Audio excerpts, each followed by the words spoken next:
engkau itu selemate tamaki di lemah. Pak Ustaz, ikan selemate masa tamaki di cemik, tamaki di walau, tamaki di lemah. Jawaban saya pada saat itu adalah mayat yang hilang.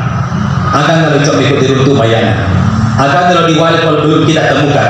Pasca tenggelamnya kapal Witu Karsa, penyeberangan Banyu Kolaka, salah satu penumpangnya itu wakil bupati tempat saya bertugas di Kolaka Utara. Sampai sekarang belum ditemukan jasadnya. Kalau dia sudah meninggal, tak perlu kita mandikan, tak perlu kita kafani, tak perlu kita makamkan. Saat yang kita kerjakan adalah sholat gaib. Apa itu sholat gaib? Sholat gaib sama halnya dengan sholat jenazah biasa. Bedanya tak ada jenazah di hadapan orang yang sholat. Itu yang dimaksud dengan sholat gaib.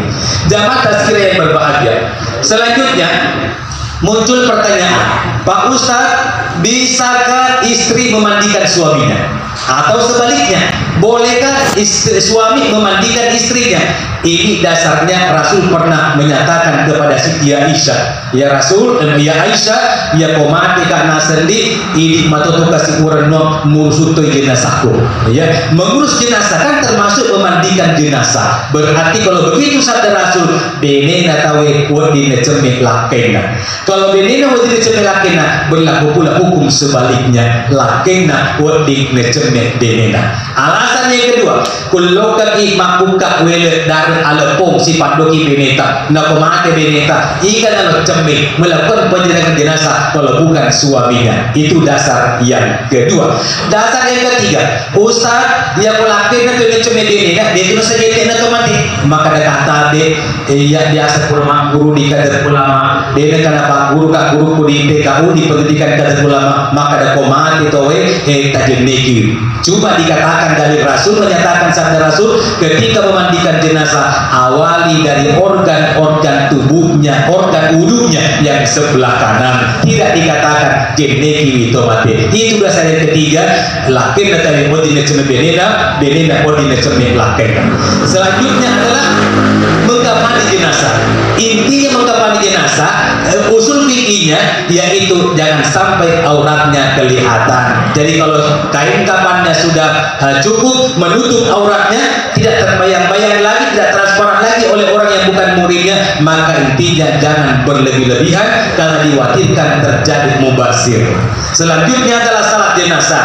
Salat jenazah hukumnya 4 takbir, tetapi tabe pokampoko diamali terkadang apa kere-kere. Kenapa? Nasabak sementara ki masa banyak tomate nak foto sisi mustak pertapangi ampel lepukan total. Tapi jamaah yang berbahagia, mudah-mudahan di tempat ini dan seterusnya tidak ada yang seperti itu lagi, karena bisa mengganggu konsentrasi orang yang salat. Yang paling bagus itu nanti selesai salat, kalau kita memang mau bersedekah, karena bersedekah itu adalah anjuran, tapi timingnya tolong ditepatkan. Kemudian selanjutnya, setelah jenazah disolati, meloni panono boleh-boleh, terkadang jenazah itu ditangguhkan 3 kali, dipelanta-lanta tapi ketelu. Dasarnya apa?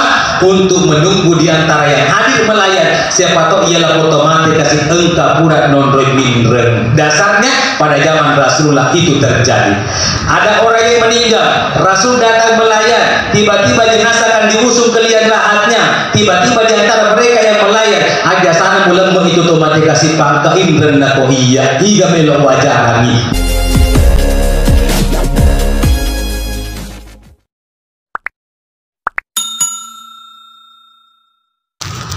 Bismillahirrahmanirrahim. Assalamualaikum warahmatullahi wabarakatuh. Waalaikumsalam warahmatullahi wabarakatuh. Tapi sekali lagi assalamualaikum warahmatullahi wabarakatuh. Terima kasih. Kenapa salam saya ulang 2 kali? Karena sesungguhnya salam itu ada beberapa macam. Yang pertama ada salam yang wajib dijawab, seperti salam saya tadi, salamnya Pak Ustaz, sunnah bagi yang mengucapkan salam, tetapi bagi yang mendengarkan salam itu wajib untuk menjawabnya. Tetapi wajibnya hanya fardu kifayah. Artinya ketika seorang sudah menjawab, maka gugurlah kewajiban yang lainnya. Kenapa saya ulang? Supaya lebih semangat acara kita pada malam yang berbahagia ini kita semakin bersemangat untuk mendengarkan ataupun mengadakan acara tazkirah pada malam yang berbahagia ini.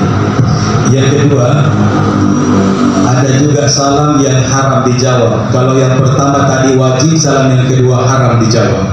Yang mana salam yang haram dijawab? Tentunya salamnya seorang imam, pemimpin salat berjamaah ketika akan mengakhiri salatnya. Pak itu imam itu memilih pada masa pajak masih bersalah, tetapi pandok nama bersalah imam tadiolo nama te menato sekili mamun dari mundi maka waalaikumsalam tentu batal sempajata karena menambah bacaan sebelum salam. Yang ketiga, laitosi al-kato bersalah tidak pernah kita menunggu ada orang yang menjawabnya. Kapan salam itu? Ternyata salam kita ketika ziarah kubur. Karena kumasir kubur bisa dan mengucapkan salam. Contoh, assalamualaikum ya lal kubur, maka namun saat itu betul, waalaikumsalam. Kira-kira jadi mungkin masyarakat kubur? Tentu tidak. Namo Pak Ustaz mulai kapan berdetok, karena di sana pasti ada uga-uga. Alhamdulillah. Ia kalau ada sifat daripada di masalah itu disyukuri Allah Ta'ala atas segala nikmat yang telah Allah berikan kepada kita yang tidak mungkin kita bisa menghitung-hitungnya.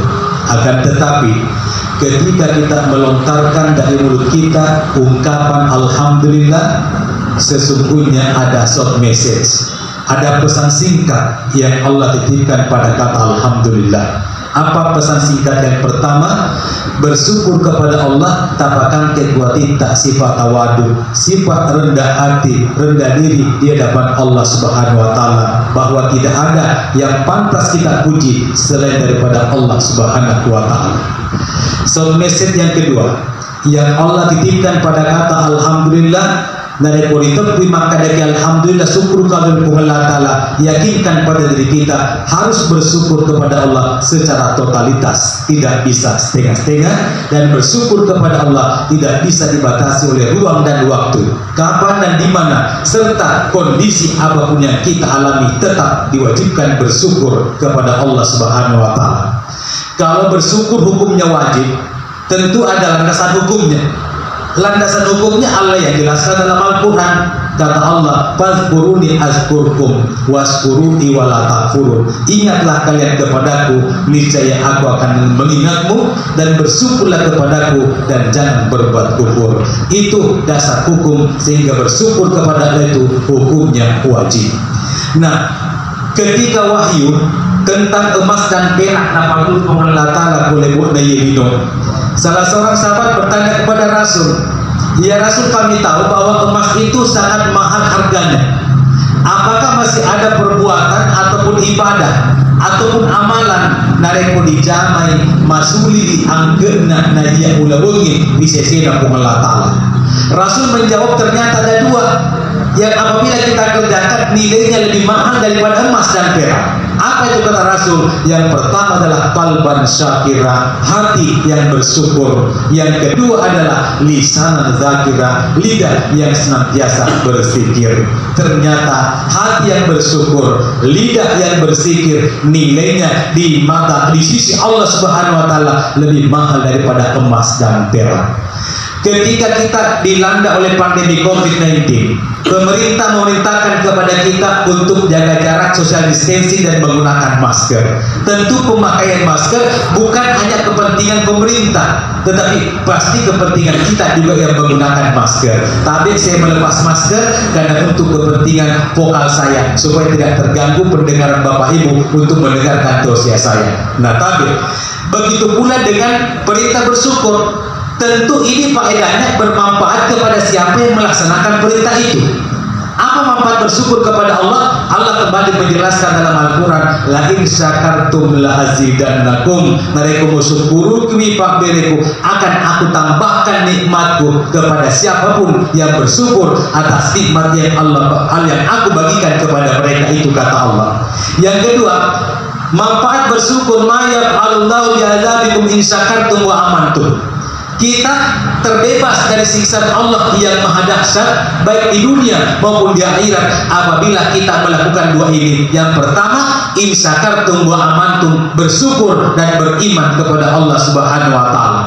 Lalu apa manfaat yang ketiga bersyukur kepada Allah? Kembali Allah menjelaskan lagi dalam Al-Quran, wa sanajzil syakirin, maka Allah akan memberikan pahala yang berlipat ganda kepada mereka yang senantiasa bersyukur. Di dalam sebuah kitab, di riwayat yang lain, suatu ketika Rasul kembali ditanya oleh sahabatnya, ya Rasulullah, tolong berikan kepada kami jalan pintas untuk bersyukur kepada Allah. Tabe, jawabnya Rasul, singkat, padat dan jelas. Maka Nabi minta, "Kamu bersyukur, ini patronnya, ini polanya. Unzur man asfala minka." Lihat kepada siapa yang lebih rendah daripada kamu, pasti itu disyukuri. Salawat serta taslim, mari kita sama-sama curahkan kepada junjungan Nabiullah Muhammad SAW. Karena kapan ada sebuah acara ataupun ada pertemuan ataupun ada majelis di dalamnya di manakah cek di masalah mapasalam kita sudah dipastikan pertemuan kita ini akan menjadi busuk, bahkan lebih busuk daripada bangkai. Kalau busuk berarti tak ada malaikat yang ada di sekitar kita. Sementara nanti kita akan berdoa dan diaminkan oleh semua yang hadir. Tetapi yakinlah, ketika ada salawat maka rohan kita ini menjadi harum, aromanya harum, dan pasti ada malaikat di sekitar kita. Dan kalau kita berdoa tentu akan diaminkan juga oleh malaikat. Ketika doa kita diaminkan oleh malaikat, maka la raiba fi, tidak ada keraguan di dalamnya, doa kita akan diterima oleh Allah Subhanahu wa taala. Tapi Bapak Ibu yang berbahagia, karena ini adalah malam kedua, ini acara kita adalah tazkiratul maut. Tetapi yang dimaksud dengan tazkirah adalah berkumpul dalam satu tempat, namun kita berada dalam keadaan berduka atas berpulangnya rahmatullah orang tua kita Hajah Syamsiah. Tetapi semua kita yang hadir sekarang di tempat ini dianjurkan memberikan hiburan serta kesabaran kepada keluarga yang ditinggalkan oleh almarhumah Hajah Syamsiah. Tetapi esensi pelaksanaan acara kita malam ini adalah sama yang disampaikan Pak Ustadz kita, adalah istighfar, permohonan ampun kepada Allah Subhanahu wa taala atas segala hilang, salah dan dosa yang almarhumah telah perbuat semasa hidupnya di dunia. Tapi sepanjang perjalanan saya tadi dari Amali, sebelum maghrib saya sudah tinggalkan Amali. Ya, karena tadi liwat gelona tatana. Jamaah yang berbahagia, jadi sebelum maghrib saya sudah tinggalkan. Nah, tapi setelah Isya baru tiba di Kabupaten di Kota Bone. Nah, jamaah yang berbahagia, di dalam perjalanan tadi saya coba-coba buka Facebook. Saya mendapatkan sebuah postingan di Facebook. Ya, tetapi saya mau baca postingannya sama pusat di kiri-kiri Nataro. Nah, sama postingannya tidak jelas apa postingannya, maka di bawah inna lillahi wa inna ilaihi rajiun. Kira-kira ini untuk postingan seperti itu pasti kita bertanya dalam hati, jika mati ya, kita coba-coba buka komentar di bawah. Semua komentar masih di mana Pak Putanana, siapa meninggal, Iga mati. Siapa meninggal, Iga mati. Makanya untuk supaya sosial media ini kita bisa jadikan sebagai ladang ibadah, bolehlah kalau ada orang yang meninggal, postingan kita itu diperjelas siapa meninggal, kapan dan di mana akan dimakamkan. Contoh, inna lillahi wa inna ilaihi rajiun, telah berpulang ke rahmatullah Hajah Syamsiah misalnya pada tanggal 4 dan akan dimakamkan pada hari ini juga setelah asar misalnya di tempat pemakaman umum ini. Maka kita tambahkan di belakang postingan itu, status itu, semoga dosanya dimaafkan oleh Allah Subhanahu wa taala. Maka komentar di bawah, dia kalau makutana maka dia mati. Siapa meninggal, pasti komentar di bawah semua menulis itu, mengetik amin, amin, amin. Ingat, doa yang diaminkan oleh minimal 40 orang, tak ada hijab, tak ada halangan, doa itu akan diterima oleh Allah Subhanahu wa taala. Maka selamatlah Hajah Syamsiah ke negeri akhirat. Tadi Bapak Ibu berbahagia, ketika ada sahabat kita meninggal, itu hal yang manusiawi ketika ada tetesan air mata. Ketika kita berbahagia, ada tetesan air mata, karena memang ada dua penyebab air mata itu bisa menetes. Yang pertama kebahagiaan, yang kedua adalah kesedihan. Nah, ketika ada sahabat meninggal, silakan menangis sejadi-jadinya, silakan teteskan air mata sebanyak-banyaknya. Cuma saya hanya mengingatkan, ketika ada keluarga kita meninggal, tetesan air mata tak dibutuhkan lagi oleh Hajah Syamsiah. Tapi apa yang dibutuhkan Hajah Syamsiah sekarang? Yang pertama adalah istighfar. istighfar, permohonan ampun kepada Allah Subhanahu wa taala atas segala dosa yang Haja Samsiat telah perbuat semasa hidupnya. Nah sekarang arwahnya Haja Samsiat diibaratkan sebuah kurva, dia lagi stagnan. Tidak ada perubahan posisi kedudukannya, tidak turun tidak naik juga. Tetapi ketika anaknya, ketika keluarganya, handai tolang yang hadir pada malam ini senantiasa mengasapkan dalam hatinya astagfirullah, istighfar kepada malaikat, ma'aza ma'aza ma'aza. Apa ini? Kenapa saya bisa meningkat? Kata malaikat, dzalika istighfar, itu adalah permohonan ampun dari keluargamu di rumahmu yang kau tinggalkan, yang sekarang sedang bertazkirah dipimpin oleh Ustaz Mafatoba, dan dia menyampaikan doa kepada Allah. Doa intinya nanti adalah istighfar. Semoga nanti dengan ikhlas hati kita bisa mengaminkan, karena doa minimal 40 orang, tak ada hijab, tidak ada halangan, langsung doa itu diterima oleh Allah Subhanahu wa taala. Pak Ustaz, ikan selemati masa tamaki dicambi, tamaki diwalu, tamaki dilembek. Jawaban saya pada saat itu adalah mayat yang hilang. Akan kalau dicambi ikut diruntuh mayatnya, akan kalau diwali kalau belum kita temukan. Pasca tenggelamnya kapal Windu Karsa, penyeberangan Banyu Kolaka, salah satu penumpangnya itu wakil bupati tempat saya bertugas di Kolaka Utara. Sampai sekarang belum ditemukan jasadnya. Kalau dia sudah meninggal, tak perlu kita mandikan, tak perlu kita kafani, tak perlu kita makamkan. Satu yang kita kerjakan adalah sholat gaib. Apa itu sholat gaib? Sholat gaib sama halnya dengan sholat jenazah biasa. Bedanya tak ada jenazah di hadapan orang yang sholat. Itu yang dimaksud dengan sholat gaib. Jamaah tazkirah yang berbahagia. Selanjutnya muncul pertanyaan, Pak Ustadz, bisakah istri memandikan suaminya? Atau sebaliknya, bolehkah suami memandikan istrinya? Ini dasarnya Rasul pernah menyatakan kepada Siti Aisyah, ya Rasul, ya Aisyah, ya komati karena sendi ini matoto kasih urno murusuto jenazahku. Ya, mengurus jenazah kan termasuk memandikan jenazah. Berarti kalau begitu sabda Rasul, benena tawe wadine cemik lakena. Kalau benena wadine cemik lakena, berlaku pula hukum sebaliknya, lakena wadine cemik benena. Alasan yang kedua, kulokat ikmakuka wele dar alepong si pandoki beneta, nakomate beneta, ikan anak cemik melakukan penjenazah jenazah kalau bukan suaminya. Itu dasar yang kedua. Dasar yang ketiga, Ustaz yang melakukan itu cemik beneta, dia itu saja tidak otomatis. Maka ada kata ya biasa ulama guru di kader ulama, dia karena pak guru kak guru di PKU di pendidikan kader ulama, maka ada komate towe tajem neki. Coba dikatakan dari Rasul, menyatakan sabda Rasul, ketika memandikan jenazah awali dari organ-organ tubuhnya, organ wudunya yang sebelah kanan, tidak dikatakan jeneki witomate. Itu dasar yang ketiga, lakin datang odine ceme benena odine ceme lakin. Selanjutnya adalah mengkafani jenazah. Intinya mengkafani jenazah, usul fikihnya yaitu jangan sampai auratnya kelihatan. Jadi kalau kain kafannya sudah cukup menutup auratnya, tidak terbayang-bayang lagi, tidak transparan lagi oleh orang yang bukan muridnya, maka intinya jangan berlebih-lebihan karena dikhawatirkan terjadi mubazir. Selanjutnya adalah salat jenazah. Salat jenazah hukumnya 4 takbir, tetapi tabe pokampoko diamali terkadang apa kere-kere. Kenapa? Nasabak sementara ki masa banyak tomate nak foto sisi musat pertapangi ampel lepukan tota. Tapi jamaah yang berbahagia, mudah-mudahan di tempat ini dan seterusnya tidak ada yang seperti itu lagi, karena bisa mengganggu konsentrasi orang yang salat. Yang paling bagus itu nanti selesai salat, kalau kita memang mau bersedekah, karena bersedekah itu adalah anjuran, tapi timingnya tolong ditepatkan. Kemudian selanjutnya, setelah jenazah disolati, meloni panono boleh-boleh, terkadang jenazah itu ditangguhkan 3 kali, dipelantah-lantah ketika teluk. Dasarnya apa? Untuk menunggu diantara yang hadir melayat, siapa tahu ialah otomatis kasih engkapura non-roy minren. Dasarnya pada zaman Rasulullah itu terjadi. Ada orang yang meninggal, Rasul datang melayat, tiba-tiba jenazah akan diusung ke liang lahatnya, tiba-tiba diantara mereka yang melayat aja sana mulai itu otomatis kasih pangka indren nako iya iga melok wajah kami mati nabi tak tangguhkan palesoi. Mesti anak-anak ahli warisnya saya yang bertanggung jawab, karena itu saya adalah investasi orang tua saya. Nabi kamu orang para nasalinga kata, kalaupun tidak ada saya sebagai anak nanti saya yang akan lunasi roh pangkana melo bertanggung jawab.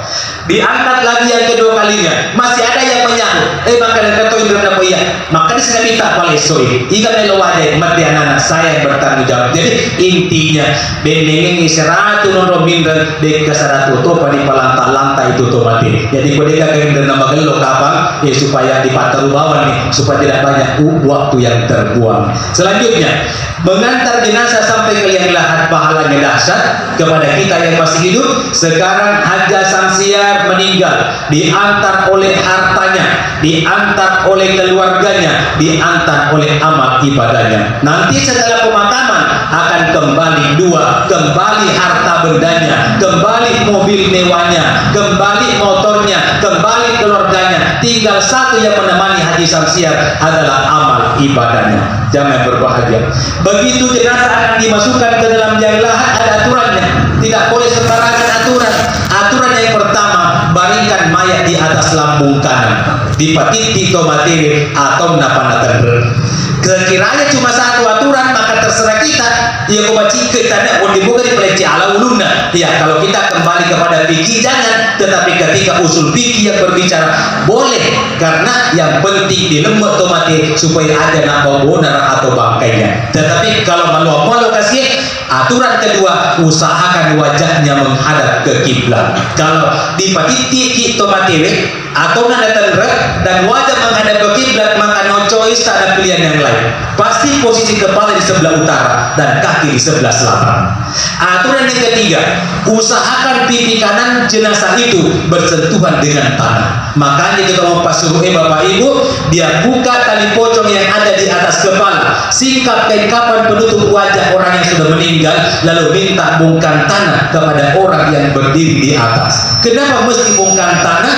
Karena rata-rata orang yang meninggal jasadnya sudah kaku. Nabi patiti tomatiri atau menatendra, pasti posisi kepala diri pipinya lebih tinggi daripada pundaknya. Sementara ada anjuran Rasul, usahakan pasti garui bagi atau nasi bawah tanah. Itu tujuannya orang minta bongkar tanah ketika mapasuruh tomatiri. Nah selanjutnya, pemakaman itu ditimbun, diinjak, ya ditimbun dengan tanah, disiram dengan air. Tujuannya cuma satu. Apa tujuannya? Supaya tidak ada lagi aerasi. Ya, ketika ada aerasi, nah sama dendeng partikel tanah antara satu dengan yang lainnya saling menyatu antara satu dengan yang lainnya. Tapi setelah pembongkaran akan muncul celah, ada aerasi. Kalau ada aerasi berarti oksigen bebas keluar masuk. Ketika oksigen bebas keluar masuk dan jasad di bawah ini orang meninggal sudah menjadi bangkai, angin yang keluar dari pemakaman pasti membawa aroma yang tidak sedap kepada orang yang ada di sekitarnya. Itu tujuan pemakaman, supaya ada nama bangkai atau bonaranda. Selanjutnya adalah pembacaan talqin. Pembacaan talqin ada dua pendapat. Bagi mereka yang tidak mau baca talqin, boleh. Kenapa? Karena rukun penyelenggaraan jenazah memang hanya 4 saja. Yang penting pura dimucapin, yang penting pura dimuwalu, pura dimusampajangi, pura melembut, selesai perkara. Bagi mereka sahabat kita yang baca talqin, dasarnya dia apa? Yang pertama, lakinu mautakum bi kalimatin la ilaha illallah. Talqin itu ada dua macam. Talqin sebelum meninggal, yang kedua talqin setelah meninggal. Ia dasarnya mereka yang membaca talqin kepada keluarga yang sudah meninggal. Fenomena selanjutnya, ketika kita akan kembali dari pemakaman ke rumah, biasa imalatan lebo-lebo. Ya, pernah ada terjadi di Amali malah tanah lebo-lebo, tapi hutannya maka dia ada tujuan lebo-lebo hutannya mau depura dendero, maka dia kacil-kacil bawah di kawasan wakil di bawah tadi bisa betul-betulan. Nah jamaah berbahagia, kita mengambil tanah itu tamak kita dibulatkan, cuma menjadi pengingat peringatan kepada kita yang masih hidup. Apa yang kita baca? Doa yang pertama ketika kita akan meninggalkan pemakaman, kuburan baru-baru lemot otomatis malaki tanah, baru letakkan di atas gundukan tanah itu dengan doa minha khalaqnakum, kamu diciptakan dari tanah. Menjadi pelajaran bagi kita, kalau kita memang diciptakan dari tanah, maka tempatkanlah lebih dulu dirimu setinggi dengan tanah, supaya tidak ada lagi orang yang bisa merendahkan dirimu. Nah sama lebih dulu ibakatuna kaleta. Yang kedua, Apa doanya? Fiha nu'idukum, sekarang kamu dikembalikan lagi ke tanah. Ternyata kehidupan dunia ini hanya sementara. Semua yang kita miliki akan kita tinggalkan, akan kembali kepada asalnya, yaitu kembali kepada tanah. Yang ketiga doanya adalah minha nukhrijukum taratan ukhra, suatu saat nanti kamu pasti akan dikeluarkan dari tanah itu pada hari kebangkitan. Nah, jamaah yang berbahagia, Haja Samsiar sudah meninggalkan kita semua. Tentu ada keluarga yang menyayanginya, tentu banyak sahabat kolega yang menyayangi beliau. Tetapi apakah keluarga, apakah anak yang ditinggalkan beliau, apakah sahabat dari bisnis yang beliau tinggalkan akan setia mendampingi Haji Samsiar dari hidup, dari sehat sampai dia mati ataupun sampai dia sakit? Tentu jawaban kita tidak ada yang betul-betul setia. Oleh karena itu pada kesempatan ini saya akan memperkenalkan ada 5 sahabat yang akan setia menemani kita sampai ke negeri akhirat. Sahabat itu yang pertama, ketika jenazah sudah masuk ke dalam liang lahat, kita sudah kembali meninggalkan pemakaman itu, fayukta min inda rasi'i, didatangkan malaikat dari arah kepala Haji Samsiar untuk menghukum Haji Samsiar. Tetapi apa kata kepalanya? Ma ibali madhalun, tak ada jalan dari arah kepala Haji Samsiar untuk menghukumnya, karena Haji Samsiar istiqamah mendirikan salat 5 waktunya. Fatakula salat maki bali madalun, berkatalah salatnya maki bali madalun, tak ada jalan dari arah kepalanya untuk menghukumnya, karena Haji Samsiar istiqamah mendirikan salat 5 waktu. Lalu didatangkan lagi malaikat dari samping kanan, apalagi yang membela kita? Fatakula zakat, berkata lagi zakat yang pernah kita berikan kepada orang yang berhak. Maki bali madhalun, tiada jalan dari arah samping kanan untuk menghukum Haji Samsiar, karena Haji Samsiar tidak pernah lupa mengeluarkan zakatnya, baik zakat fitrah, zakat mal, zakat tijarah. Ini perdagangan ini dikeluarkan zakatnya sebanyak 2,5%. Nah, kemudian selanjutnya setelah itu datangkan lagi malaikat dari samping kirinya, apalagi yang membela kita? Ada sahabat kita yang ketiga, wa yaqula siyam maki bali madhalun, berkatalah puasa kita, tidak ada jalan dari samping kiri untuk menghukum Haji Samsiar, karena Haji Samsiar istiqamah melaksanakan puasa di bulan suci Ramadan. Didatangkan lagi malaikat dari bawah, dari arah kedua kaki Haji Samsiar, berkata lagi seluruh amal soleh yang pernah dikerjakan Haji Samsiar semasa hidupnya, maki bali madhalun, tiada jalan dari arah kedua kakinya dari bawah untuk menghukum Haji Samsiar, karena dia senantiasa berbuat amal-amal kebajikan semasa hidupnya. Terakhir ada sahabat kita yang kelima,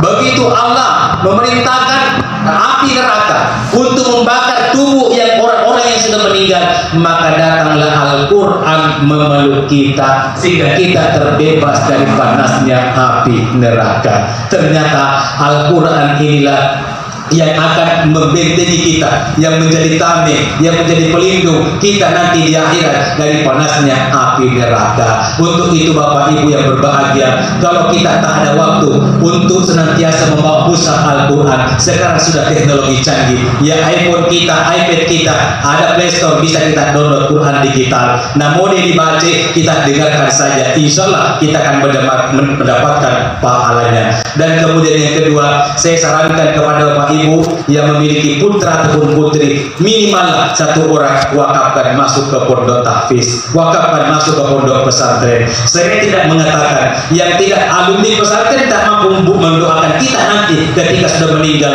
tetapi spesifikasi keilmuan keagamannya lebih berkualitas ketimbang yang sekolah umum, karena hanya beberapa jam menimba ilmu agama di sekolah mereka. Anak yang kita wakafkan di pondok pesantren, yang mencuci baju sendiri, dia memasak sendiri, tidak tinggal bersama dengan orang tuanya, setiap malam mungkin meneteskan air mata, begitupun dengan orang tuanya juga setiap malam meneteskan air mata ketika mengingat putra putrinya yang dimasukkan di pondok pesantren. Tetapi itu nanti yang akan menjadi harapan kita, ya pemate nikmatu, anak yang pernah kita pondokkan di pondok-pondok pesantren akan bangkit dari tempat tidurnya, mengambil air wudhu, menghamparkan sajadah. Di atas sajadah setelah dia salat minimal 2 rakaat, bermunajat kepada Allah, Rabbi ghfirli wa liwalidayya warhamhuma kama rabbayani shaghira. Makanya Bapak Ibu, kembali lagi saya ingatkan, marilah kita berbondong-bondong memasukkan putra ataupun putri kita masuk ke pondok-pondok pesantren, supaya ilmu agama mereka itu nanti bisa kita andalkan dan bisa kita harapkan nanti menjadi sesuatu yang bisa kita dapatkan kendati pun kita sudah meninggalkan dunia yang fana ini. Bapak Ibu yang berbahagia, kata Allah dalam Al-Quran, wa nabluwannakum bisyai'in minal khawfi wal ju'i wa naqsin minal amwali wal anfusi was samarati wa basyiris sabirin. Ada 5 cobaan yang Allah titipkan kepada kita semuanya. Yang pertama minal khawfi, dari rasa ketakutan. Yang kedua wal ju'i, dari rasa kelaparan. Yang ketiga wa naqsin minal amwali, kekurangan harta benda. Yang keempat wal anfusi, jiwa nawata kalewi yari dan amat tengengi. Yang kelima adalah wasamarati, buana tanda tengengi. Wa basyiris sabirin, ketika kita ditimpa satu atau lebih dari satu di antara 5 musibah yang Allah turunkan ini, maka hendaklah kita mengucapkan inna majbu ikkan lillahi nakuneki Allah Ta'ala wa inna majbu ikkan ilahi rajiun kumatokiri alena melon rewo. Jadi Bapak Ibu yang berbahagia, ketepatan bulan ini kita berada di bulan Rajab, di mana bulan ini dirangkaikan dengan berbagai macam peringatan untuk mengingatkan kepada kita peristiwa Isra dan Mi'raj, yang esensi peristiwa itu tentu adalah pelaksanaan perintah, pelaksanaan salat 5 waktu. Untuk itu Bapak Ibu yang berbahagia, pada kesempatan yang berbahagia mari kita merenungkan bersama, kira-kira semasa kita balik dulu, apakah kita pernah meninggalkan salat 5 waktu? Nah, untuk itu pada kesempatan yang berbahagia ini, setelah nanti kita kembali dari acara ini, bisa kita mengganti salat yang pernah kita tinggalkan semasa remaja kita dulu. Nulik apa waktu tak balik tidak langsung masuk pada maka ke ya, kalau maka ke macam mana di umur tak pasti pada mati dulu nih masuk pada padahal maka di cawe ini awal tuku ya, ada main berbagai. Tetapi waktu kita dulu balik, mungkin masih ada salat yang pernah kita tinggalkan, boleh kita salat sekarang, tetapi niatnya bukan adaan lillahi ta'ala, tetapi kodaan lillahi ta'ala. Nah, ada yang bertanya kepada saya, Pak Ustaz, engkau kan anak itu mas sembahyang, maka ada engkau, maka ada apa syaratnya supaya kita ini bebas dari dosa apabila tidak mengerjakan syarat? Yang pertama, anin naim hatta yastaikis, orang yang tidur sampai dia sadar. Jadi mungkin dia sembahyang tetapi mati rohi mataru. Jangan berbahagia. Itu yang pertama. Yang kedua, adil majnuni hatta yabi, orang gila sampai dia sadar atau berakal. Jadi boleh itu masuk pada, tetapi manca itu dihadapi. Jangan berbahagia. Yang ketiga, orang yang bisa tidak melakukan salat adalah anisabi hatta yablugh, artinya bayi atau anak-anak sampai dia balik. Jadi waktu dia sembahyang, yang penting macam di anak-anak kimat terus dia kembali. Itu 3 syaratnya orang yang bisa tidak melaksanakan salat 5 waktu. Ingat Bapak Ibu berbahagia, dari poligama sih kasih sembahyangnya tadi tutui apalanya. Jangan sampai nelenda mana sih bebo malaikat. Karena ada beberapa perbuatan yang bisa menghabiskan semua amal yang pernah kita kerjakan. Apa itu kata Rasul? Iyyakum wal hasad. Iya, wa innal hasad ya'kulul hasanat kama ta'kulul nar hatab. Artinya orang yang iri, dengki, memperdihati, masuriati, yaitu masih riati, nama capui amalata pada akan rena api riaju matabueh. Itu yang pertama. Yang kedua, yang bisa menghapus semua ibadah umrah yang pernah kerjakan.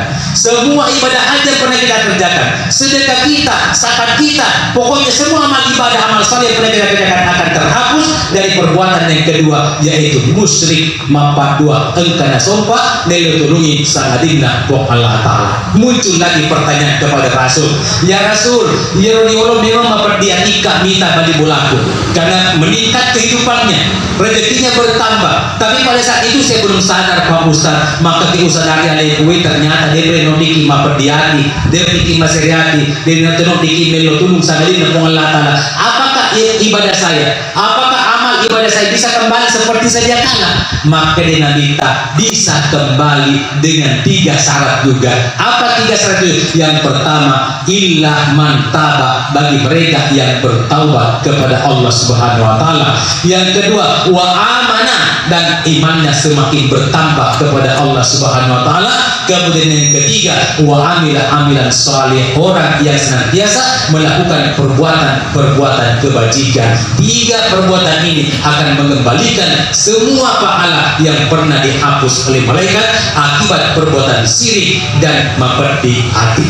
Baik Bapak Ibu yang berbahagia, mari kita mengaminkan doa istighfar yang akan saya pimpin pada malam ini. Semoga segala hilaf, salah dan dosa hajat samsiar dimaafkan oleh Allah Subhanahu wa Ta'ala, dan semoga seluruh keluarga yang ditinggalkan almarhumah diberikan kesabaran, ketabahan, dan jadikanlah wasta'inu bisabri wassalah, jadikan sabar dan salat sebagai penolongmu ketika kita ditimpa musibah. Ila asini al-fatihah.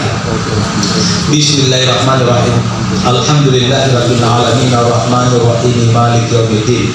Iyyaka na'budu wa iyyaka nasta'in ihdinas siratal mustaqim siratal ladzina an'amta 'alaihim ghairil maghdubi 'alaihim waladdallin. Allahumma ighfir laha warhamha wa'afihi wa'fu anha wa'krim nuzulaha wa wazid madkhalaha. Allahumma la tahrimna ajraha wa la taftinna ba'daha waghfir lana wa laha. Allahumma taqabbal minna salatana wa siyamana wa jama' ibadatina ya arhamar rahimin. Rabbana atina fid dunya hasanah wa fil akhirati hasanah wa qina adzabannar. Wa sallallahu ala Muhammadin walhamdulillahi rabbil alamin. Subhana rabbika rabbil izzati amma yasifun wa salamun ala mursalin walhamdulillahi rabbil alamin. Amin ya rabbal alamin. Akhirnya apapun yang telah saya sampaikan malam ini, jika ada benarnya tentunya rahmat Allah untuk kita semua. Namun jika ada hilaf dan salah, semata-mata diakibatkan oleh kedangkalan ilmu pengetahuan yang saya miliki sebagai manusia biasa. Saya pribadi Abdul Hafid Mapatoba sudah barang tentu tidak mungkin terlepas dari yang namanya kehilafan dan kesalahan. Rekwa yang naidi sisa laut katimu nato sedang podampungan nato dewa mekalinga pasar kematua rekwa tak kalimah lebak sompurmu makan betoni gulimu monona utuh angin masulili makasu asu tapi marato pala jarunmu marundu marutu sompurmu melabir pesabu di tengah dolangan namu melok sorogu ciri mapotana sadina tak butuh birupamu biwirina bitarai. Terima kasih. Wabillahi taufiq wal hidayah. Wassalamualaikum warahmatullahi wabarakatuh. Waalaikumsalam warahmatullahi wabarakatuh. Demikian